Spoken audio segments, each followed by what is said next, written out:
one element of golf which, as a coach, I can't allow myself to agree with is the idea that players are told there's only one way to pitch, there's only one way to chip, there's only one shot you should play from a certain situation.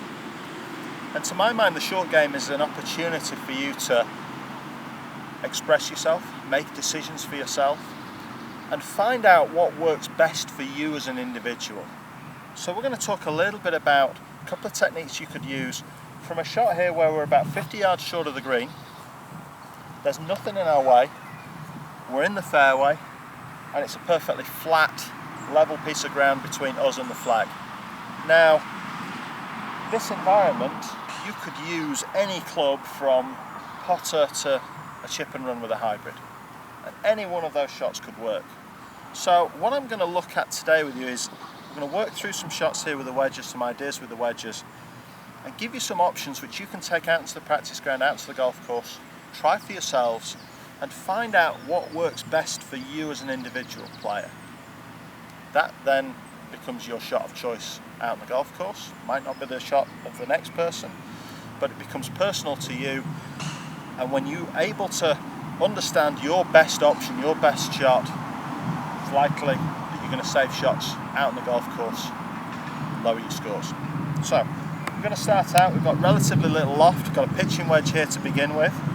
Now we're going to play this with a pitching wedge, get a lower flight, maybe land it just short of the green and run it up.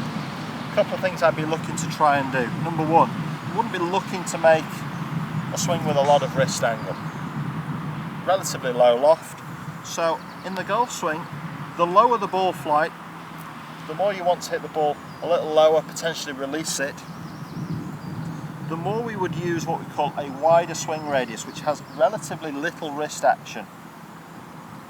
So a good image for this would be a player like Steve Stricker on the tour, who uses very little wrist action, turns the body to the right, keeps the wrist quite passive, quiet, shaft and the arms staying in contact with each other, in line with each other.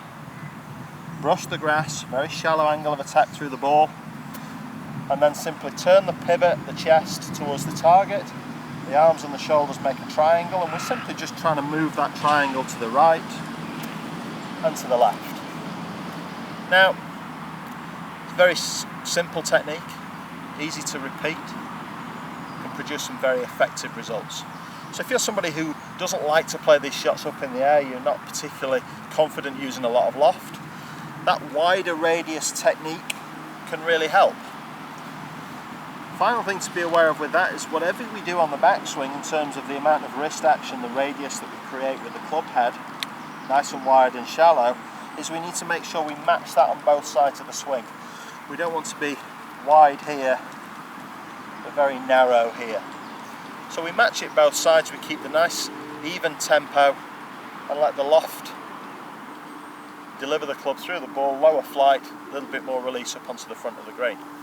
Now as we go up through the bag, we go from a pitching wedge or a less lofted gap wedge into a middle wedge. This is 54 degrees. Now if I was to use that same technique with more loft, I could strike it very successfully, but the ball's not going to go as far. So as we increase loft, we're going to need to increase either the size of the swing, the speed of the club through the ball. We increase a little bit of loft, it gives us a slightly higher trajectory, but also affords us the opportunity to create more spin. So, if we address this, more loft, maybe this technique from this distance is not going to work so well. So we need to now start to add a little bit of wrist action. So we go gentle wrist action, point the butt of the club down towards the golf ball. And as we do that, you'll see that the distance that the club head is from my chest is reduced. So the radius that the club head travels on gets a little bit less. And as I add a little bit of wrist action, I get a little bit more speed at the bottom, a little bit more loft, more of a mid-trajectory, lands on the green, checks up and stops a little quicker. The final way you could play it, maybe to go to your most lofted wedge. So here I've got 58 degrees. And again, we're now in a position where more loft, bigger swing required to cover the same distance. As the loft increases, so does the elevation on the flight. So this is a shot we'd be looking to pitch almost all the way to the flag and use the loft and spin to stop the ball close to the hole. So in this instance, again to cover the distance, from a similar sort of setup, we're going to use more wrist set. So we now create almost a 90-degree shape through the shaft and the lead arm, the letter L if you like. And as a consequence of increased wrist action, the club head radius gets smaller again. So the more loft I'm using, the smaller that swing radius becomes. A little bit more speed down at the bottom, higher flight, a little bit more spin and check. So with a couple of different clubs and a couple of different ideas, the kind of technique that matches the club, you can play a shot that's identical in 3-4 different ways depending on how many wedges you carry.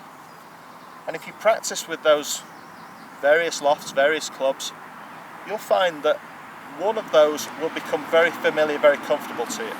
It'll feel the easiest way to play that shot. Different people will pick a different shot as being easy, but if you like to see the ball lower and more running, you're going to use less loft, a wider radius. If you like to see the ball through the air, you're confident with lofted clubs, perhaps your best choice might be narrower radius, more loft.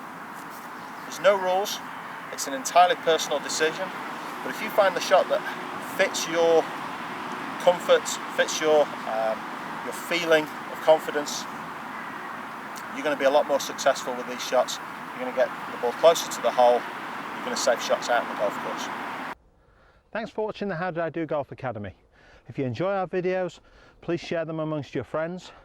Don't forget to subscribe to the YouTube channel, that way you'll get to see all our latest footage first. And for questions and comments, join our Facebook page or follow us on Twitter, HDiD Golf Academy. We look forward to seeing you next time.